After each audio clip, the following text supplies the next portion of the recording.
Session 1, the basic atomic theory. Matter is anything that has mass and occupies space, with a quality of gravity and inertia. It is anything that you can touch, as well as things that you cannot. Matter is universal. It is all around us.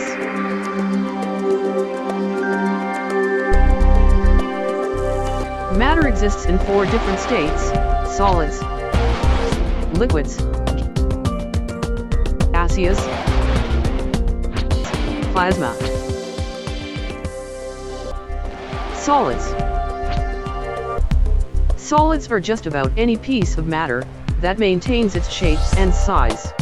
All solids have a definite atomic arrangement or structures and are difficult to compress. Common examples are brick, wood, and so on. Liquids. Liquids take the shape of its container and, like solids, maintains a definite size and volume. Liquids are all around us. Liquids also flow freely along a self-formed surface. Gaseous. Gases are able to expand freely and, like liquids, fill its container easily.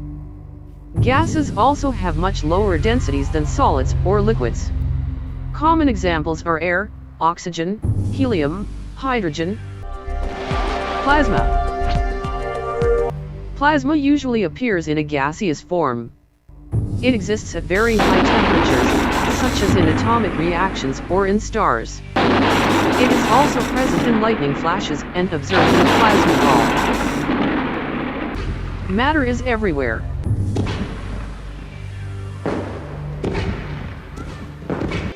Elements.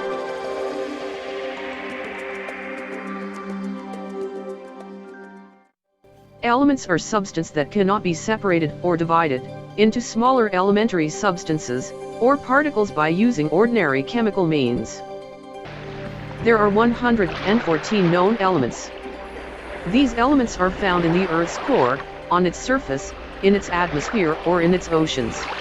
Some are man-made. All of the 114 known elements are listed in a table. This table is called the periodic table. The table lists the elements in order of increasing atomic mass. Each element is assigned a number, with a chemical symbol. The table lists the number of particles, referred to as atomic particles, that are contained in each element.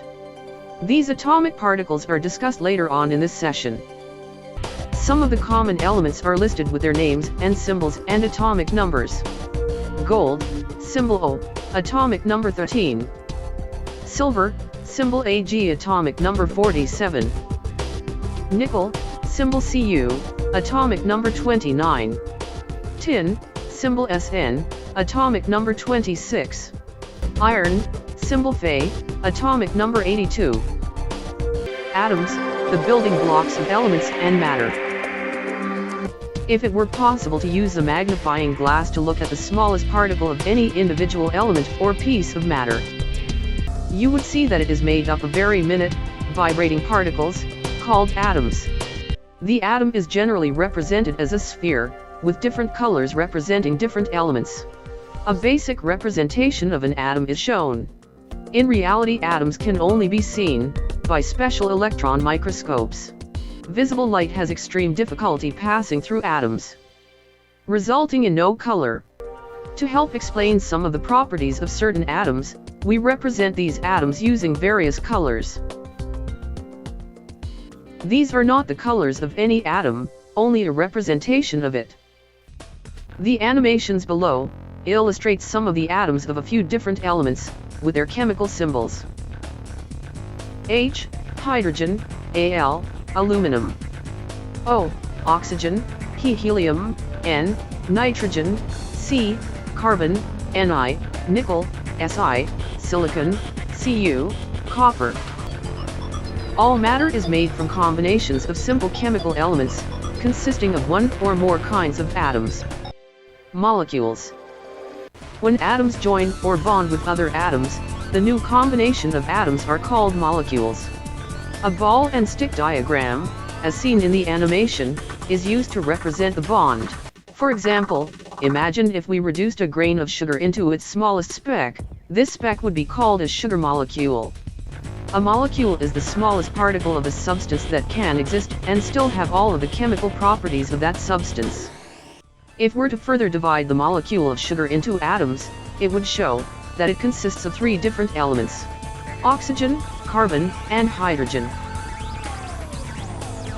It should be noted that the size of the individual particles used in the following animations are not drawn to scale and are only intended as a visual aid.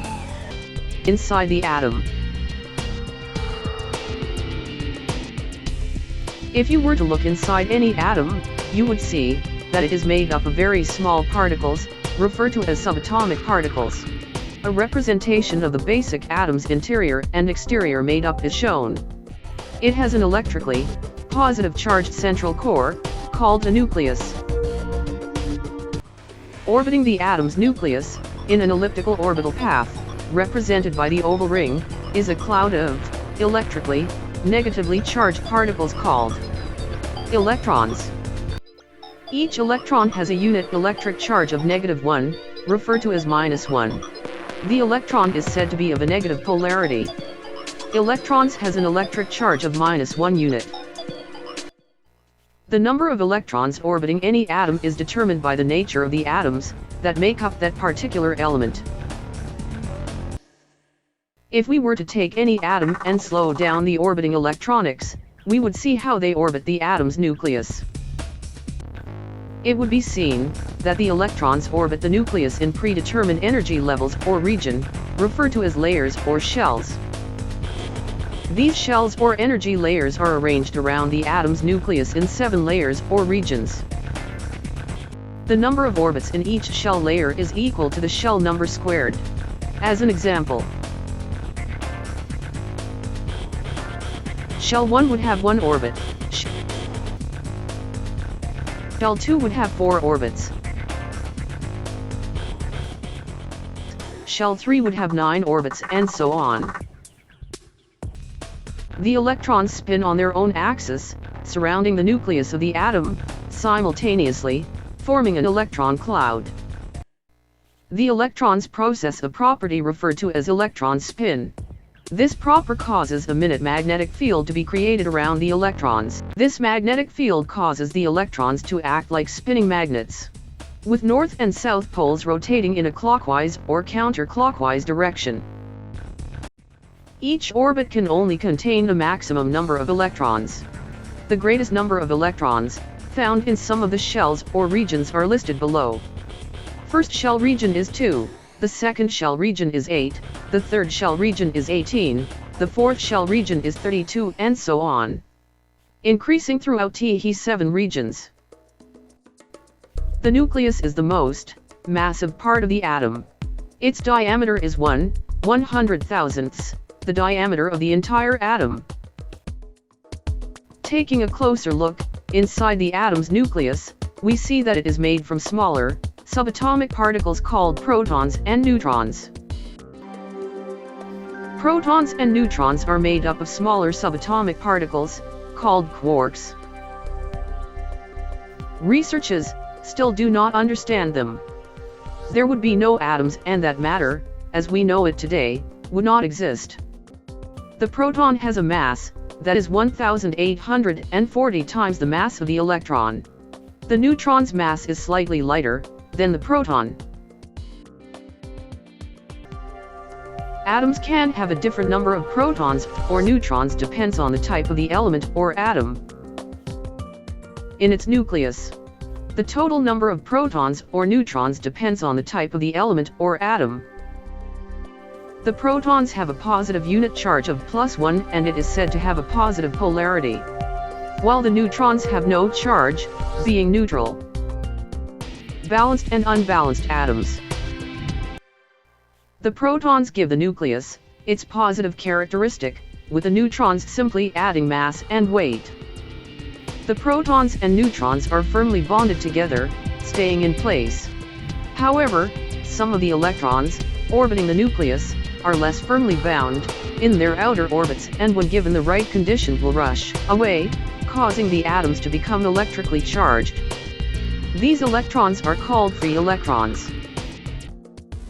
In a normal atom, the number of the protons in the nucleus exactly equal the number of orbiting electrons. The atom is said to be in a balanced neutral state, a balanced atom with 6 protons and 6 orbiting electrons. However, when the free electron leaves the atom's outer orbits, the balance of the atom is upset. The atom is no longer neutral, since the atom loses an electron. The protons now outnumber the electrons, becoming a positively charged atom. When a neutral atom becomes electrically charged by the addition or subtraction of one or more free electrons, the atom is said to be ionized. The electrically charged atoms are called ions. When an atom loses electrons, it is called a positive ion. When an atom gains an electron, it is called a negative ion. The atom's outer surface. All atoms have no outer surface or skin. The appearance of an outer surface is created by orbiting electrons. Imagine, if we placed a small circular loop on a pivot point and began slowly rotating it in a circular rotation. If the speed of the loop were increased, we have an illusion. The appearance of many loops, forming an outer surface or skin. If it were possible to put your hand onto the revolving loop, it would feel like you were pushing against a solid object. The high-speed orbiting electrons inside the atom also give a similar illusion. The electrons, with their many layers, give the atom the appearance of a skin, with great volume and intensity, appearing as a cloud or blur, invisible to the naked eye. The following animations show some common elements atoms.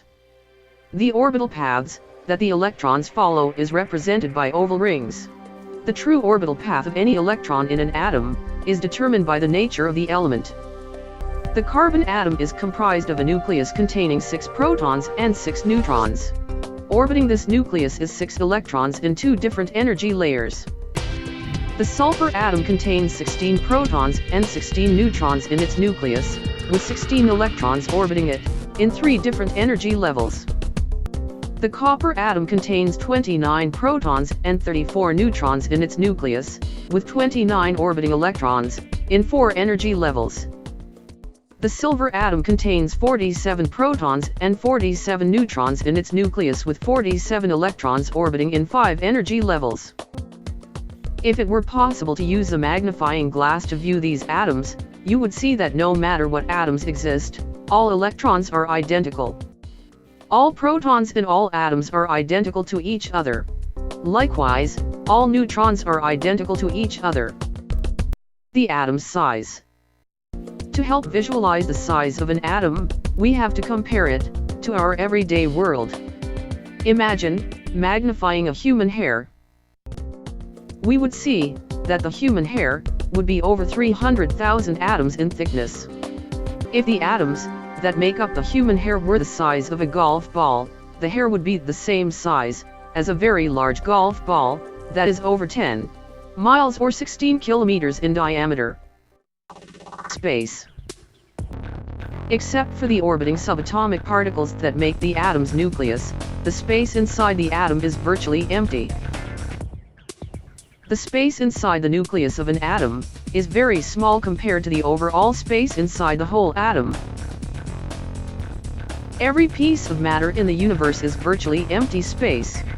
The human body is said to contain approximately 7 octillion atoms, or 7 times 10 to the power of 27. If all of the empty space inside the atoms of a human body were removed, then the body would shrink to the size of a grain of sand. Likewise, if you could imagine removing all the empty space from inside the atoms of massive, solid objects, such as giant iron battleships, their physical size would change. As an example, if all of the empty space were removed from the atoms of 5,000 of these massive iron and steel ships, then all of these ships would be able to be crammed into a space as big as a baseball. However, the baseball would be so heavy, it would be impossible to store anywhere. It may fall through to the center of the earth.